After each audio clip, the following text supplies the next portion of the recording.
Dear members and guests, welcome to our webinar with Abu Dhabi Art. For those who don't know me, I am Barbara Faranik-Matonet, founder and president of the Art Circle. This year is the 12th edition of Abu Dhabi Art. It started the 19th of November and will continue till the 26th. Because of COVID, it's an interactive digital edition that brings together galleries and artists from across the world in a number of curated gallery exhibitions and sectors. The amazing team of Abu Dhabi Art is very close to my heart. As some of you may know, they supported the Art Circle from the very beginning, and we want to greatly thank again all the Abu Dhabi Art team for that. Today, we have the privilege to have with us Nada Raza, who is curator for the second year of the gallery sector, A Picture Holds Us Captive. Nada Raza is curatorial advisor for Al Circle Art Foundation. Prior to this, she was the founding artistic director of the Ishara Art Foundation in Dubai, research curator at Tate Research Center Asia. She also worked on international art at the Institute of International Visual Art and at Green Cardamom in London. Nada curated many major exhibitions around the world. She holds an MA from the Chelsea College of Art and Design and is a doctoral candidate to the Cultural Institute of Art. Today, Nada have brought to us amazing artists, Augustine Perez, Sarah Naim, Michael John Whelan, and Sarah Al-Maheri.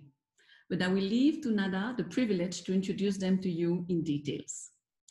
Before starting, I would like to ask you to address your question by writing them in the chat function that you can find on your screen. At the end of the presentation, Nada will ask them for you. Nada, the floor is yours.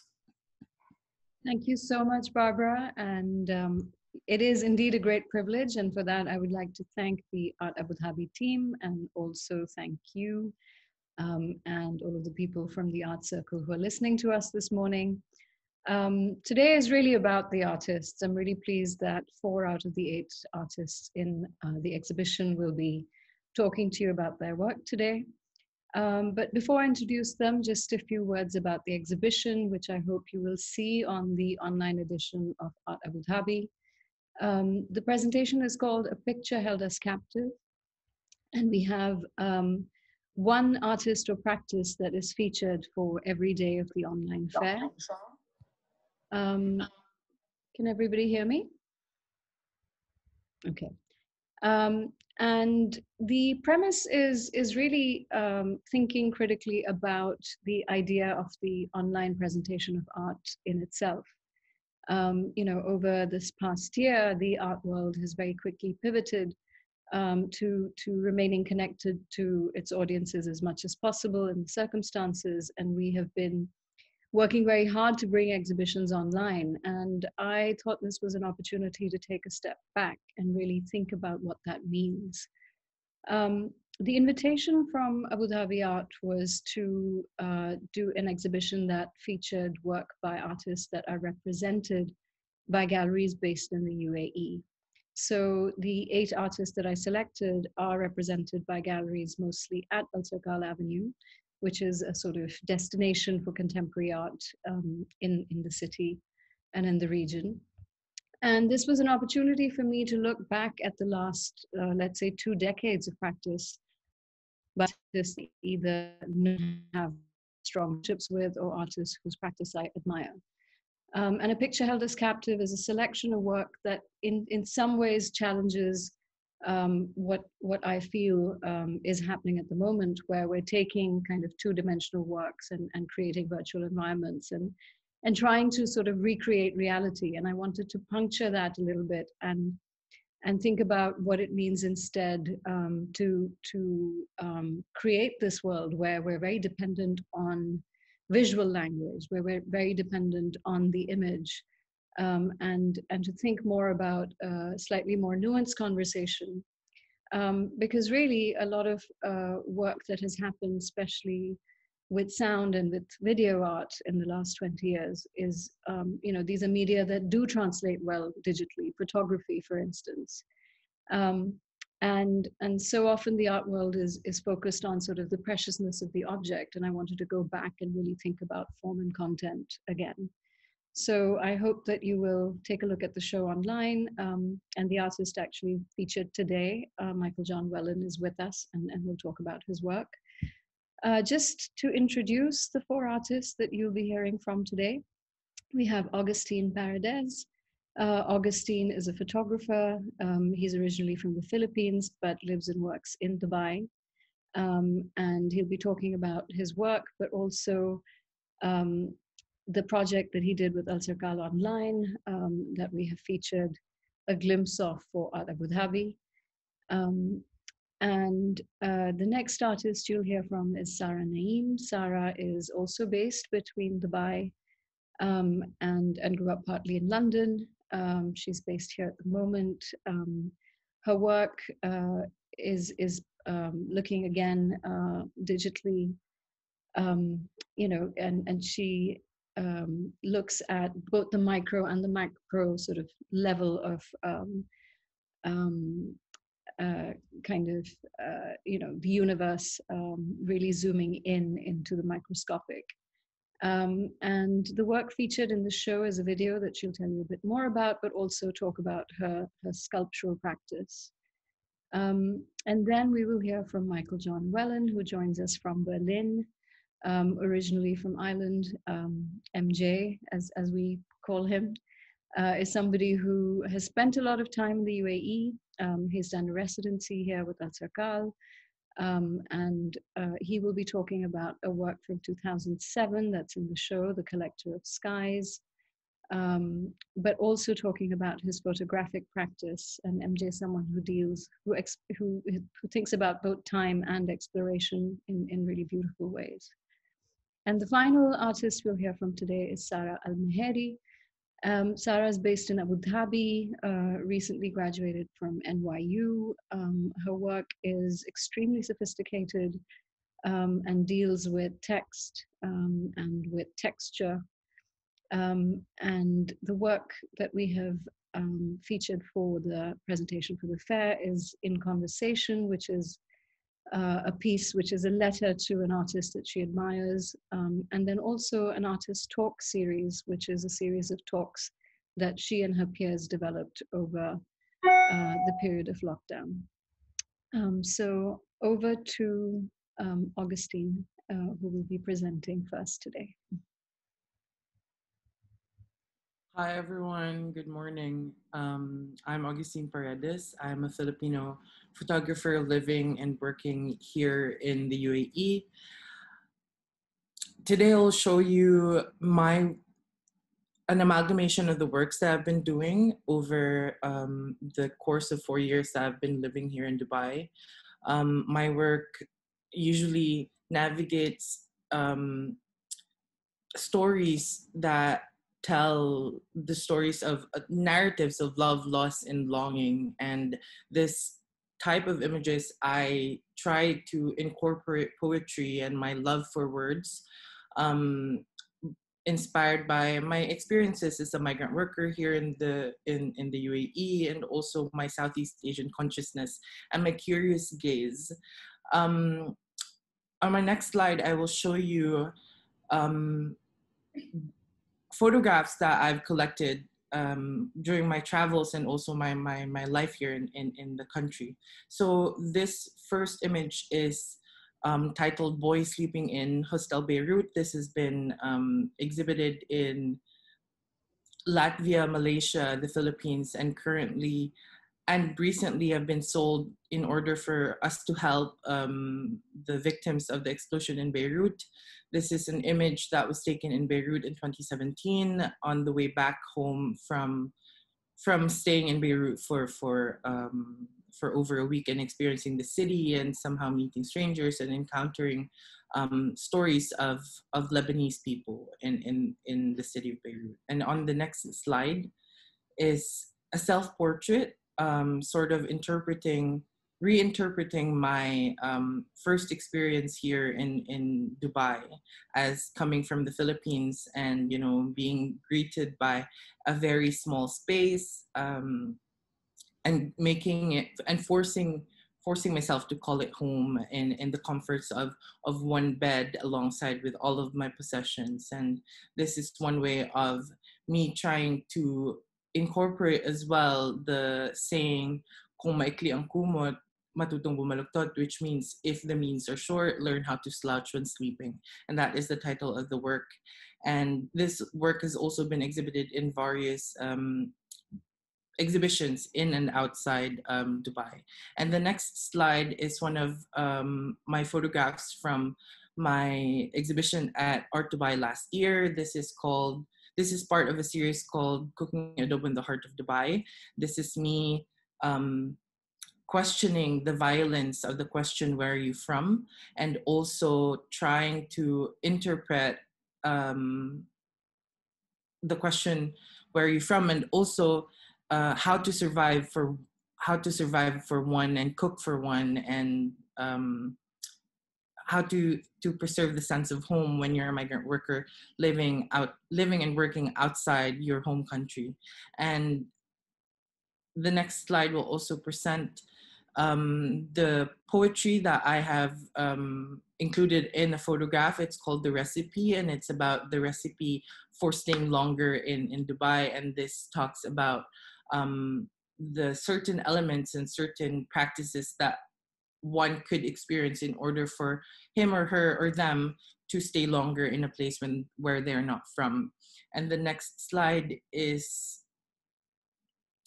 my recent publication. It's sponsored by, no, not sponsored by, it has been, the excerpt has been published in Al Circle Online. And it's a self-published book with 100 editions and 50 pages. Inside it are 12 poems and 19 images. And the images and the poetry has been collected over a year after trying to understand what it feels like to turn 25, and also try to investigate the ephemerality of human existence. And the next slide is titled The Peachness of Peaches. This is also part of Conversations at the End of the Universe. This is inspired by the Arabic proverb, tomorrow there will be apricots, and which means in your dreams, or it will never happen. And this is my way of interpreting how when peaches are not available, we can always settle for apricots and appreciate the apricots that have always been there, because peaches will take time. And the next one is, this has been part of my exhibition virtually in Abu Dhabi Art. This is one of the experiments I have dealt with throughout developing Conversations at the End of the Universe, wherein I took photographs using film and analog and tried to develop it myself, and kind of embracing the mistakes that happened while developing the project, and also while developing the images. On the next slide is entitled For Edward. This has been one of the anchors of this project, because it has been, I wrote this for my friend who suddenly passed away in 2019 without any reason. That all of a sudden he just laid on the floor and was sent to the hospital and then passed away after. So the poem, you can hear and read the poem and the photographs that are there, also part of Conversations at the End of the Universe. And on the next slide is sort of one of the last images that I have taken for this project, wherein also it's part of the series of photographs that I have taken on film and developed myself. And somehow the black circles have appeared, and this is my way of embracing the abyss that we talk to when we pray, or we talk to when we wonder what's happening with ourselves. And somehow the abyss is also a symbolism and a metaphor for the nothingness that might happen, or that might appear once all of this is over. And I think that's it. Thank you so much. If you have any questions, pop it on the Q&A box. Before you go, Augustine, I just wanted to ask you one question, which is this form of working with both image and text is something that has sort of happened organically for you, where you have produced poetry that sort of, in a way, works contrapuntally to the image. Could you say a little bit about that process and whether you think that that is something that you that kind of has come to define the way in which you work, or whether it's related to this? For me, I've always worked with text, whether or not it's personal or for research. It's only very recently that I have actually embraced the poetry side of my work and somehow tell the poetry also through the photos. And to me, what is special about combining words and images is that photographs can only say so much, and also words can only say so much. And what would happen if both of them are combined? Would it be able to tell the things that I want to say? Would it tell a better narrative? And I think that's one way of me trying to put out a deeper meaning to the conversation and to the dialogue that I'm trying to put out, and anchoring it with so much words and so much images. And yeah, I think it's both a challenge to do poetry or to capture poetry in terms of creating a photograph, and also it's a challenge to put images in poetry. So it's kind of this like cross pollination of that. We have a question asking where people can find your book. Is it through your website?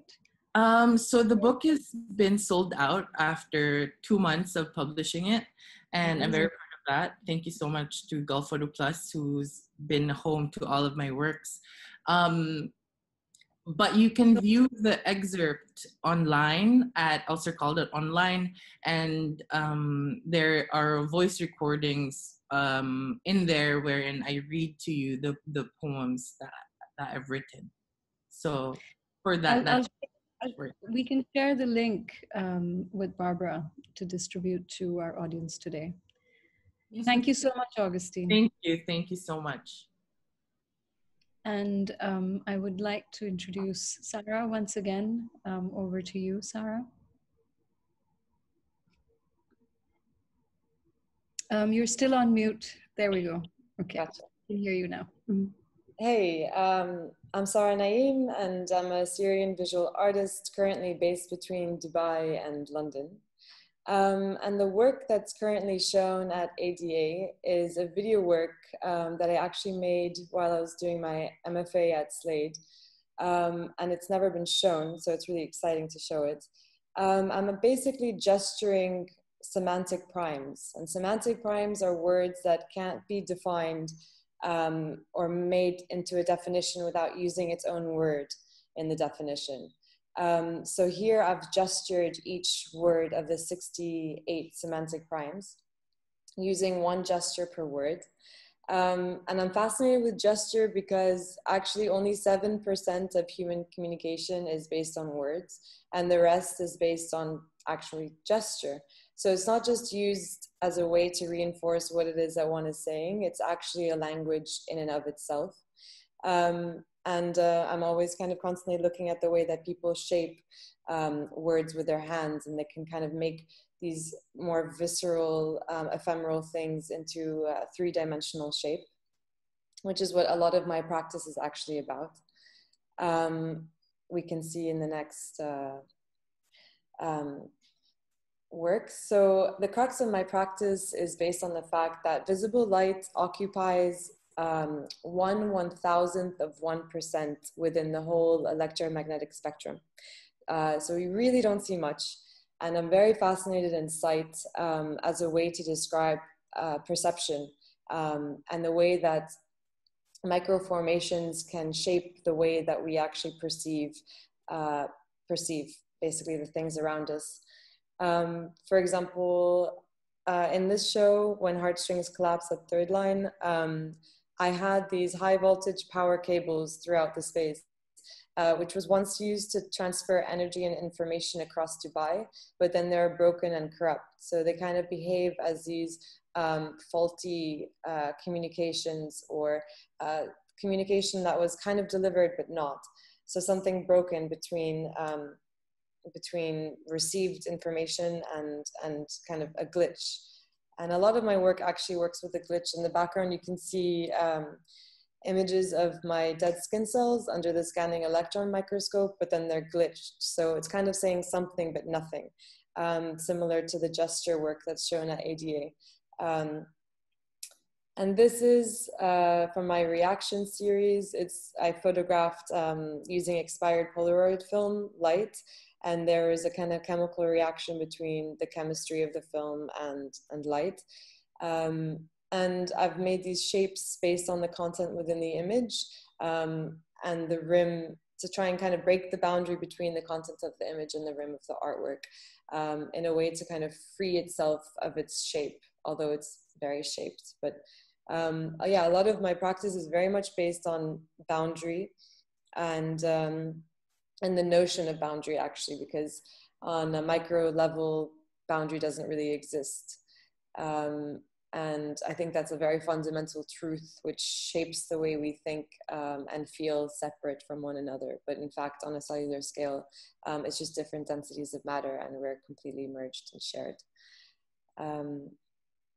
And the next work, I think, is from a recent series called Building Blocks, where I photographed under the scanning electron microscope also my dead skin cells, along with Aleppo soap and yasmin and soil from my grandmother's garden in Damascus. And at 50,000 times magnified, you're actually more distant from this place that was very nostalgic to me. So it looks at memory and the way it's shaped between distance and examination, and that kind of push and pull that exists between the way we remember things and the truth of it. That's my practice in a crux. Welcome any questions.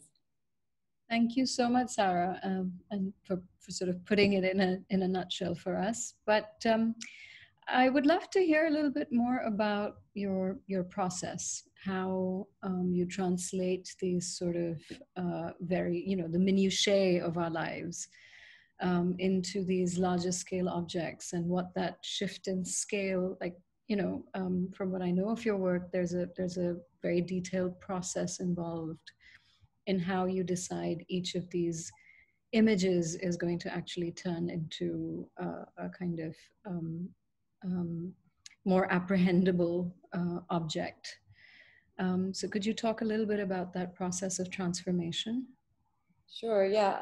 So I guess around 11 years ago now, I started using the scanning electron microscope. I'm really interested in science, although it's not something that was my strong suit at all in school. But I kind of realized that in order to describe that space I mentioned about non-boundary, I was always looking at my skin as being a kind of illusion of the division between internal and external, and that is kind of just a field of two energy forces. And how do you kind of really describe that space, not conceptually, but visually? And I felt that by going down to that cellular scale, using scientific apparatus, you're able to actually describe space where micro resembles a macro. You kind of enter these, I don't have an image of it here, but these kind of terrestrial looking landscapes. But in fact, it's of our skin. It's something that we embody and possess all day, every day. And so the process is, yeah, very examination orientated. I think that I have a lot of pleasure in the process of going really micro, because it shapes the way you see macro, kind of, we've evolved to understand notions such as division and boundary in this scale, but when you go down to that scale, you're able to kind of explore a very different terrain. So that's kind of some of my process.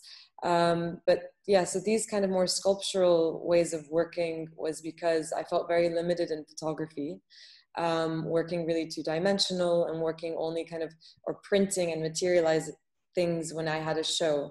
And I wanted a daily studio practice where the concepts about form and shape I could actually explore with form and shape. So I started to build these sculptures, I would say, I guess, two-dimensional sculptures using plexi and wood and print. So it's still very photographic at its core, but shifting scales from 2D to 3D. Thank you. And Sarah's work, IU Someone Person, is going to be on Al Circal Online tomorrow. So please look out for that. And it's a work that looks at how we are bounded by language. Thank you so much, Sarah. We have a question, which I think we have time for, from Hannah Kutsi, which is, the question is, how subjective is your work? How subjective? Mm-hmm. In terms of, I mean, I think all work is subjective, but I also think that some of what I'm trying to explore is objective truths. I think boundary is an objective truth.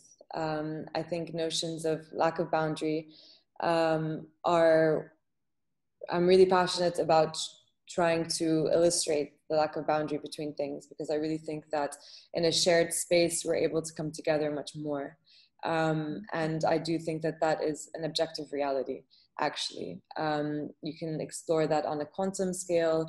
You can explore that with particles and waves, and you can explore that on, you know, on an emotional level. You can explore it on a conceptual level. So I would like to think that it's objective, but of course, the way that one looks at a work without the context or text to support it, you'll come with your own subjective realizations about the work.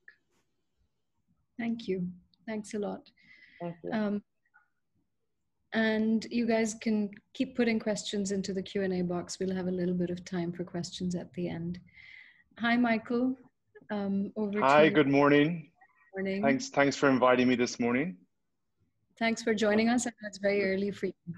It is very early. Yeah, I'm coming to you from Berlin, so it's quite early this morning. But it's lovely to join you. So my name is Michael John Whelan. I'm an Irish artist born in Dublin, and I studied in London, where I did my master's in Chelsea. And basically, as Nad has been saying, I've been working a lot in the UAE over the last year. So what I'm going to show you today is a little kind of a snapshot of my practice, beginning with my most recent exhibition, which I did in Grey Noise at Al Circal, and then moving kind of back in time to the work that we're showing at 88. This is the first project we showed. This is an install shot from Grey Noise, and it's a project called And They Did Live by Watchfires. So what I was doing is making these two sister projects, this one and the next slide you'll see in a second.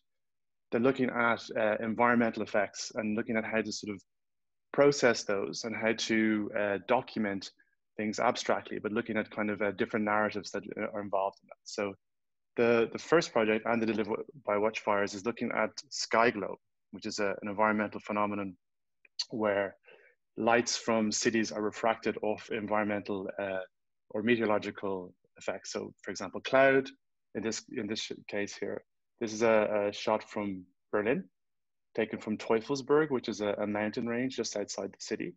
And I'm looking back in at the environmental effects that are taking place, so light pollution, and looking at how that light pollution can be documented and seen as, I guess, as a narrative of abstraction that we can then use to sort of think about our world and think about the effects that are taking place in our world. And this is a theme that kind of pops up a lot in my work, as we'll see moving forward. This project here is called Darkness Had No Need. I started this in 2017, and it's an ongoing project, and it's looking at the darkest sites in the world. So these are basically locations that are certified for astronomy and for looking at the night sky.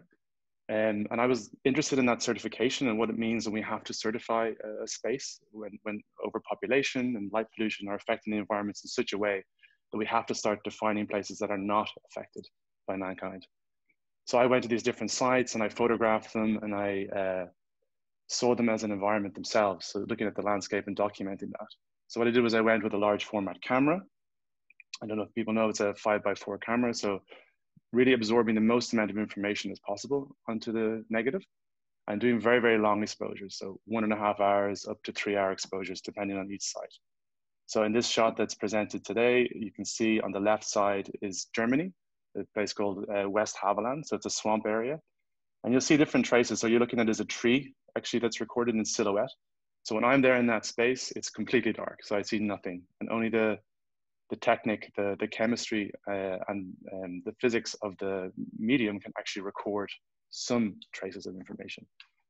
Yeah, and then this work here is called Nocturne. This is a kind of I worked a lot in photography. So I trained originally as a photographer. My first qualification was a diploma. Very, very analog. I learned all the basics of chemistry and all these different facets of that medium. And I kind of have been coming back to that a lot, looking at, you know, as sustainability and how you can kind of reflect that in the medium. So here, this is Polaroids, but a 5x4 type of Polaroid, not the kind of traditional one that everybody knows with the sort of bar on the bottom. And I photographed a bat enclosure, like an artificial construction in Vienna in a zoo, where there basically people can walk through and experience being in the same space as bats. So I was looking at the different non-human organisms that are affected by us. In this case, you can see the shots on the bottom. There's just 3 samples here. They are traces of mankind are there. So there's like a CCTV camera in one of the shots. There's the gestures of a hand where someone has constructed a fake rock in the other of the shots. So this is a series of 7 of them that I presented also at Grey Noise. And this is a continuing one. So the next series then we'll look at another animal that's affected by our environmental effects. This is a series Aqualung. So this is kind of a very large project that is also inclusive of a new film, which I'm just wrapping up now. And then it's, yeah, photography work as well. And this is the main sculpture work. So this was co-commissioned by Jameel Art Center. It was presented in 2018 in an exhibition called Crude, curated by Murtaza Ali. And this project was looking at a very specific sort of chapter in history where Jacques Cousteau was working in 1954 for co-commissioned by companies that would then go on to become British Petroleum and Total to do surveys in the Persian Gulf. So he went around and he did different site surveys and geological surveys into the seabed itself with his dive team. And using that information that was passed down and eventually became you know, a source of information for the oil drilling that took place off the coast of Abu Dhabi. So I went with a dive team. We were filming, we were photographing, and we were also non-invasively collecting sand samples from these sites. And then I went and I worked with a Murano trained glassmaker who's based in Denmark. And together we made, in a very traditional, basic way, batches of glass. So glass from scratch. And we blew it into used diving cylinders. So cylinders that have had their whole life used over time to sustain life underwater. So we cut the top off and we blew the glass into those cylinders. And you can see in this shot here, it takes the traces and the effects from inside the cylinders on the outside of the glass. And the glass itself has these different traces, these air bubbles, these particles, and these impurities actually that come from the sand. And yeah, so this is a series of 15 that was presented. The next project is inclusions.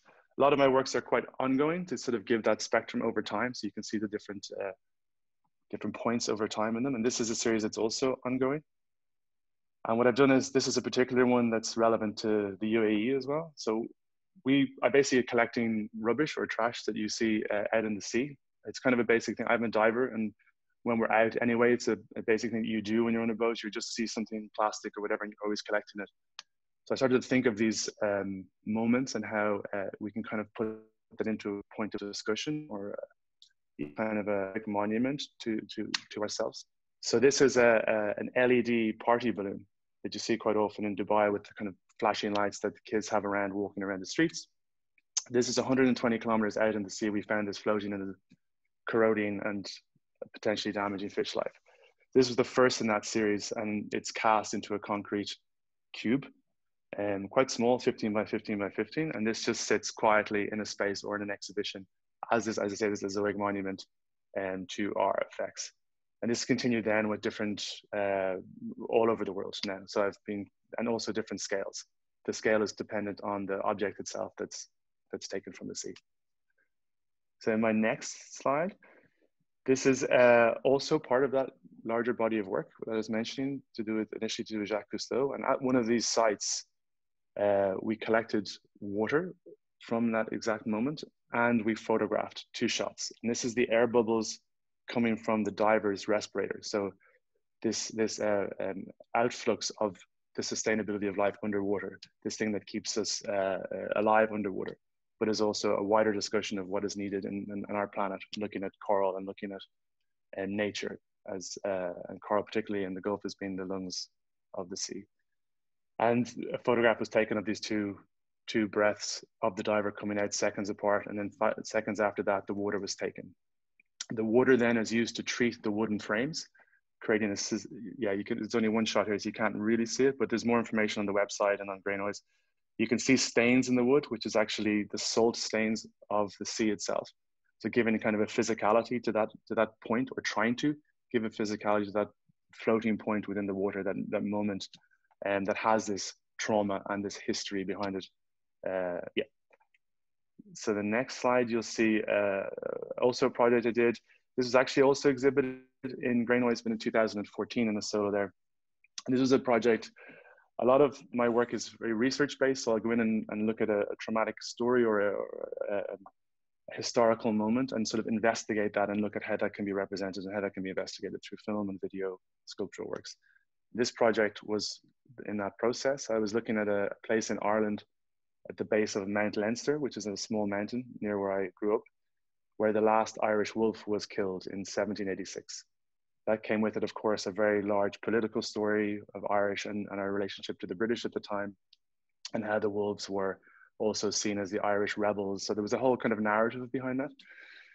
And I went to these sites and I photographed, and I made a small film there, 9.5-minute film from the mountain.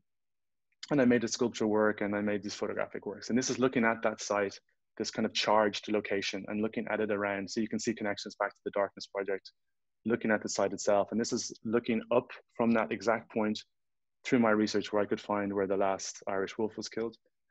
And it's looking up at the stars, and it's using the technology. It's drawing through the technology to try and find information. Again, I couldn't really see anything. So using a digital image this time, I was able to draw out information. And what you ended up is seeing a section of the Milky Way.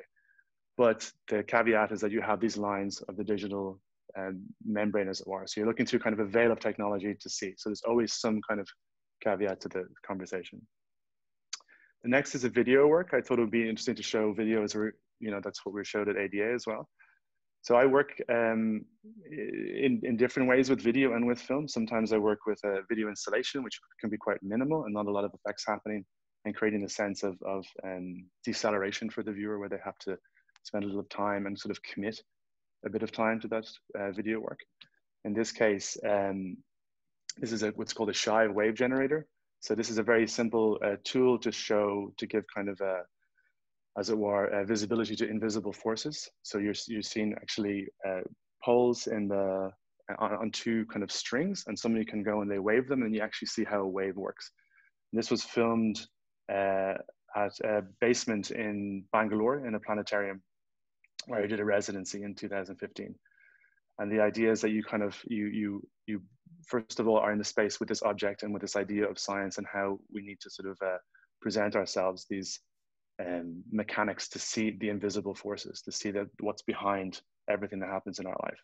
And then it's looped, so you're kind of caught in this quiet moment where you see it again and again and again. So it's a seamless loop, so you don't know when it starts and when it ends, actually. And the next work it's quite exciting to be asked to present it, because it's from 2007. And it was, when it initially finished, it was shown a lot, and then kind of, as always happens with an artist, it kind of goes into the background. And it was a work I did just when I'd moved to Berlin, actually. And there's an old cinema, one of the oldest cinemas in Berlin, called the Tilsiter Lichtspiele. And I made a short film there about a man who follows these very strange events on his own space. There's nobody else in the cinema. He's in a bar in the front of the cinema, and he's kind of going through these obsessive and slightly strange techniques. And he's looking at a Polaroid, and he's doing also the normal stuff like lighting the candles and preparing candles for the bar. And then he goes in to the back and he presents a Super 8 film, which is his kind of personal obsessive collection or documentation of clouds. So he's sort of obsessed with these somehow capturing the uncapturable, the fleeting, and he presents that and he watches that, and then he has a small moment. I won't say too much because it's obviously live today, so everyone can go and watch it, but he goes and he interacts with his own representations of nature. So that was, yeah, that's all the little snapshot from today, but everything is, there's more stuff online and on the website if anyone's interested. Thank you so much. Pleasure. I was thinking while you were telling us about you know, kind of going back in time really for us, about how certain works that you've made have to me personally seemed strangely prescient. And you know, I had that feeling when looking at a rough cut of the video that you're working on now, where you know, where breathing is a sort of central motif in that work. And while you were showing actually the images of the bat caves at the moment, I was thinking about this sort of you know, and the relationship between man and nature through that work. And so much of what we have been so preoccupied with this past year is precisely that relationship. And of course, you know, this is not deliberate, this is coincidence. But I wondered if you speculate on that coincidence and whether you feel that, you know, that kind of articulation of somehow having your finger on the pulse is something that is germane to your practice, or if it's something that you don't really worry too much about.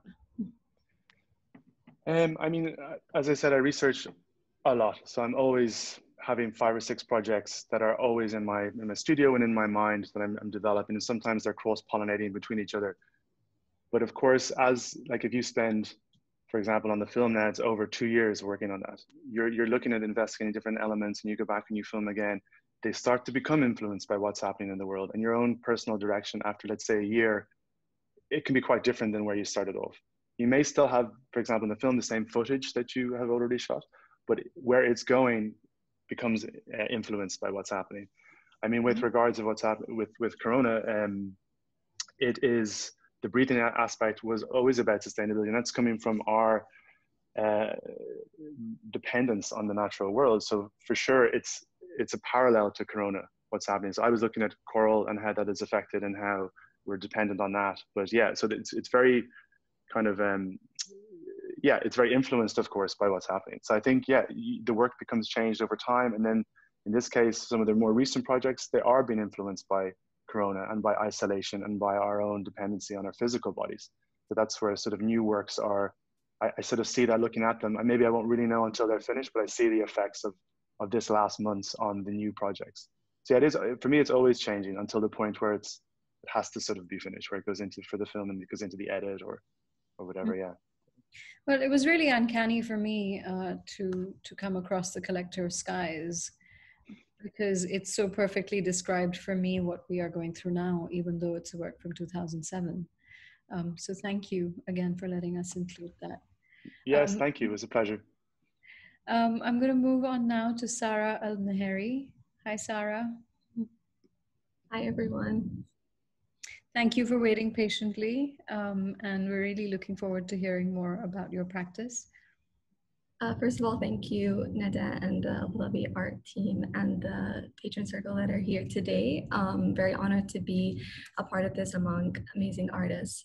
And so yeah, I'm an artist, a Malay artist based in Abu Dhabi, and I explore themes of materiality, form, language, and memory between the realm of narrative and abstract and image and poetry.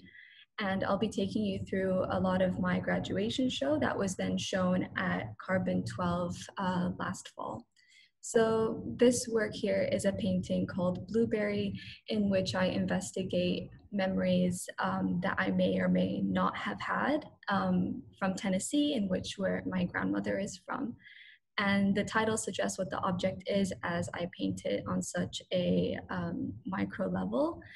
And it's a window into a heritage, learning and unlearning that as well. And on the next slide, you can see an installation shot from the show itself with the other paintings that were there. I have also painted a firefly, a tractor tire, denim, and a water tower, in which I investigate these objects that are very faint in my memory, are so vivid in color, and that's where the droppings of the color of the line from the painting come down. And then in the next slide is another series of works called Building Blocks, in which I collect wood scraps and I put them together and play with them until they seem resolved. And this is an ongoing series, actually. This one particularly is from the second series of this body of work, in which I also look at the natural pigments from the wood and try to recreate that with acrylic paint. And a lot of my work as well is has a very particular palette. It's quite muted as well. So I like to have this neon line that goes through the work as well to break that sort of palette that you can see in front of you. And this is also an installation shot amongst the first series and second series of the work. And with my practice also investigating this form of language, I install them in such a way where I see it almost as a sentence or a map or a puzzle piece that you're trying to put together. Where does one line start? Where does the other end? And the viewer can make those connections as well. And on the next slide is a piece called Fictionalized Structures, in which instead of using my memories or my grandmother's memories, I look at an archived image of coal miners in Tennessee.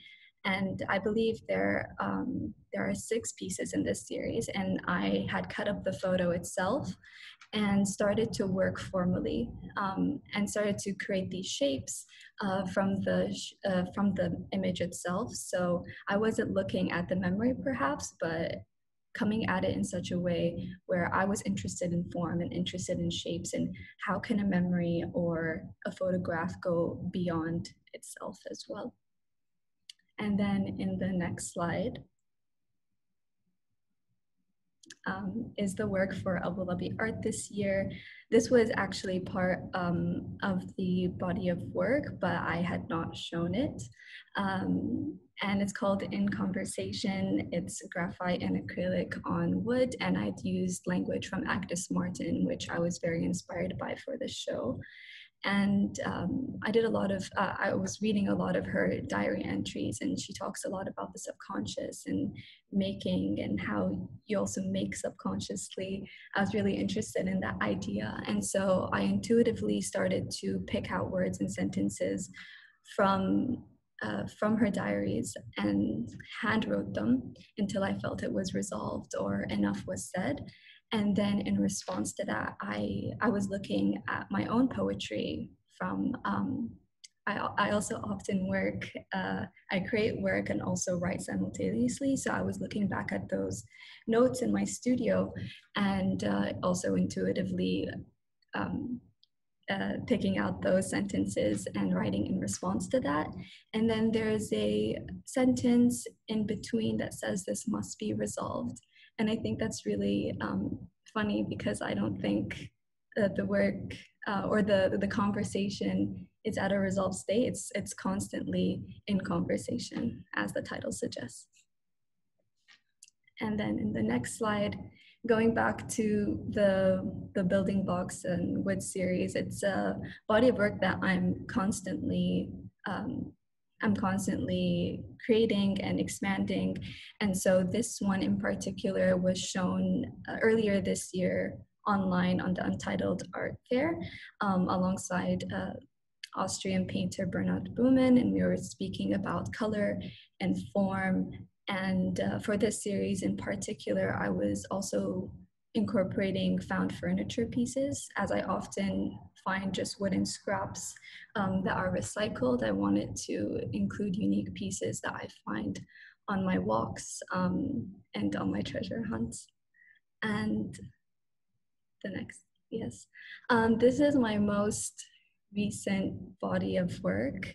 It was created as part of the Sheikha Salama bint Habdan Emerging Artist Fellowship in collaboration with the Rhode Island School of Design.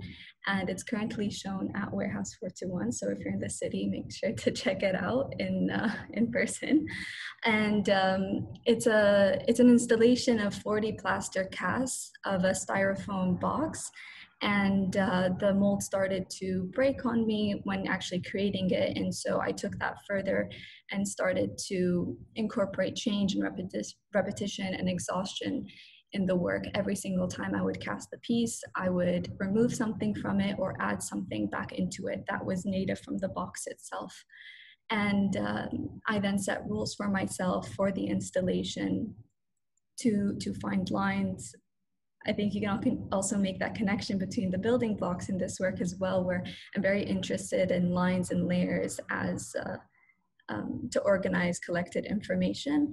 And so I started to put them together, and they're containers, yet they contain themselves as well. And on the next slide, you can see that I've added blue tape to mark the negative spaces on a 2-dimensional level on the floor, as well as the casts themselves are positive impressions of negative space. And so just further investigating what negative space means, what is a container, and is there an end or a beginning to a work?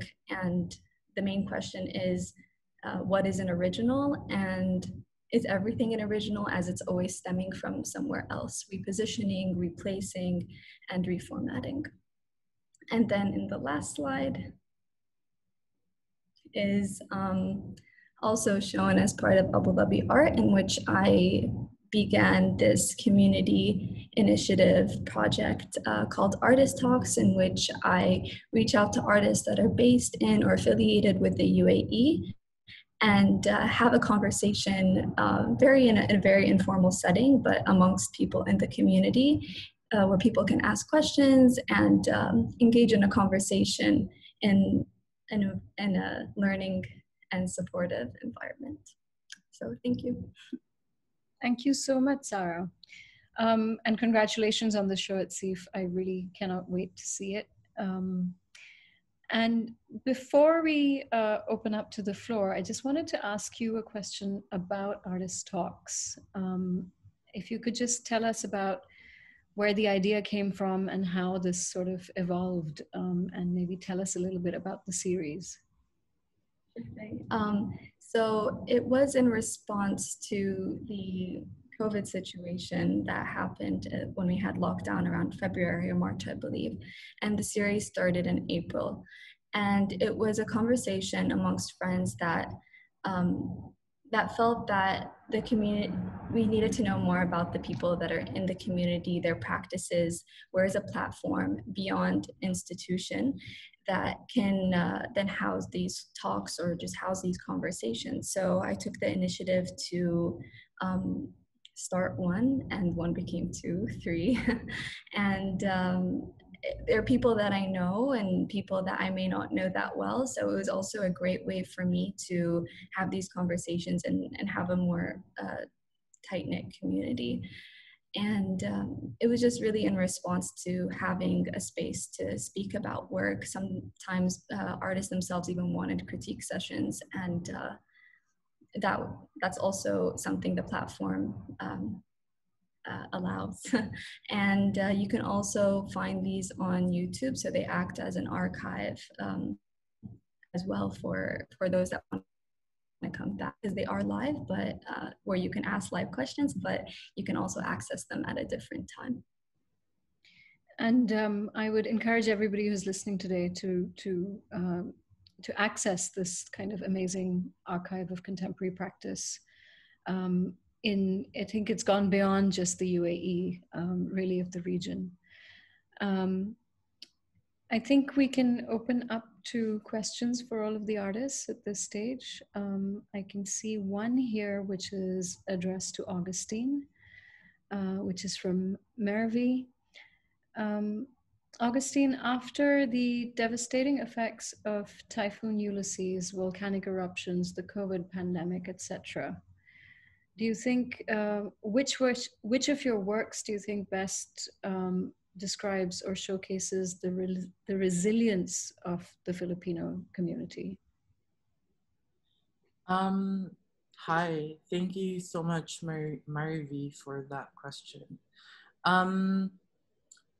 The resilience of Filipino people has always been there. It's always been part of my work, but also if I were to point out in a specific photo, it's the How to Slouch When Sleeping photo. And my work in Art Dubai, which was cooking adobo in the heart and heat of Dubai, is one of that kind of work. That work specifically points out to the resilience of a Filipino body living and working in a migrant place.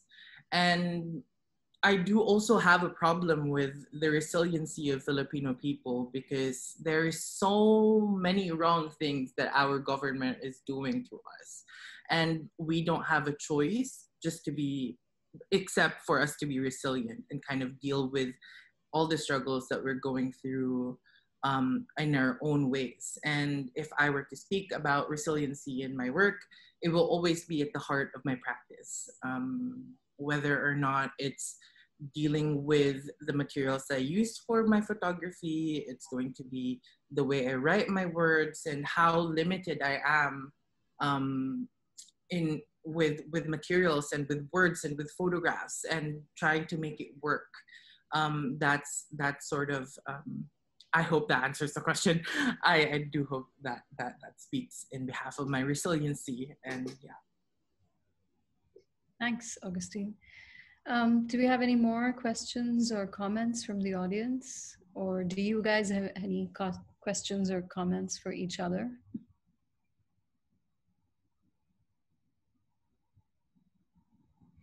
I have one which I think any of you could answer. And it was really interesting actually to hear you present one after the other.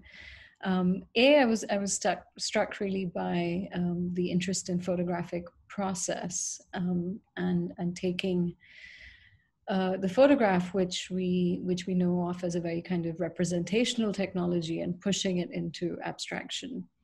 And then also just abstraction. And I realized that all four of you are at some ways formally really interested in the language of abstraction. And I wondered if you could, perhaps address that that kind of urge in terms of, pushing away from the representational to a more open-ended form.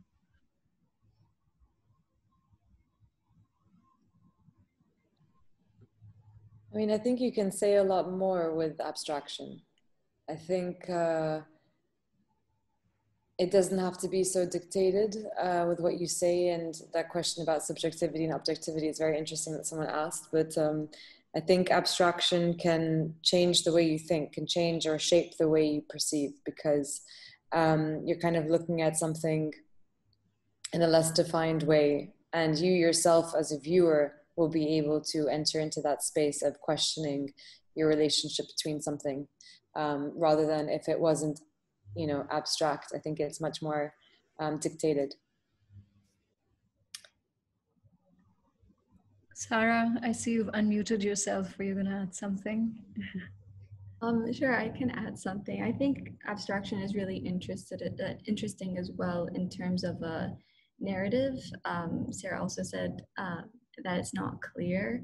I also see abstraction as a language, and I use that quite often in my work. I believe that you shouldn't give everything to the viewer, and there should be that space in between where this investigation between the viewer and the artist is kind of lingering. And I think that's really beautiful. That's what abstraction means to me. Anna Kutsi has asked, is abstraction veiling our memories? And I'm going to ask MJ to answer that as the last question, because I can see Barbara waiting to make her final comments. Okay. I initially just wanted to say that for me, how abstraction works is also allowing for accessibility. So particularly with me, when I'm talking about a topic that's quite difficult, you know, you can really just represent that, or you can actually create a space where there is accessibility for that, where someone can kind of enter into the world that you've presented, and then behind that is this other narrative, this other sort of discussion. In my case, it was like with the light pollution that can come then from behind. Veiling our memories, yeah, maybe. I think it can also be opening memories. It can do the opposite, actually. So it can kind of create a space where people have to sort of go in with with what they bring to the work, and then it ends up sort of triggering other memories or triggering associations that they have to the things that are presented or the ideas that are presented. It's a great answer. Thank you. Well, thank you so much. Oh, Augustine, go ahead. No, I wanted to add on to MJ's thing. For me, abstraction is it creates a space for intimacy for the viewers and the readers as well, because that kind of time wherein they decipher what's happening with the visual that they see kind of creates this short-term relationship and forms a short-term history to the viewer and to the artist as well. So that's all I wanted to add. Well, I hope all of you will form that relationship with these artists' works by visiting the exhibition of Picture Held Us Captive over the course of the next few days. And thank you so much, Barbara, for this opportunity. Thank you. No, thank you. Thank you so much. Thank you, Augustine, Sarah, Michael John, Sarah, and Nada, for this fantastic insight into your art and for sharing with us your knowledge and your passion. As I said earlier, the virtual Abu Dhabi Art started the 19th of November and will continue till the 26th. For this first time ever, 6 guest curators will work with galleries and artists to present work online, each with a different geographic focus. Abu Dhabi Art has prepared a great program for you, so please don't hesitate to go on their website, abudhabiart.ae, where you will find all the information about the fair and its program.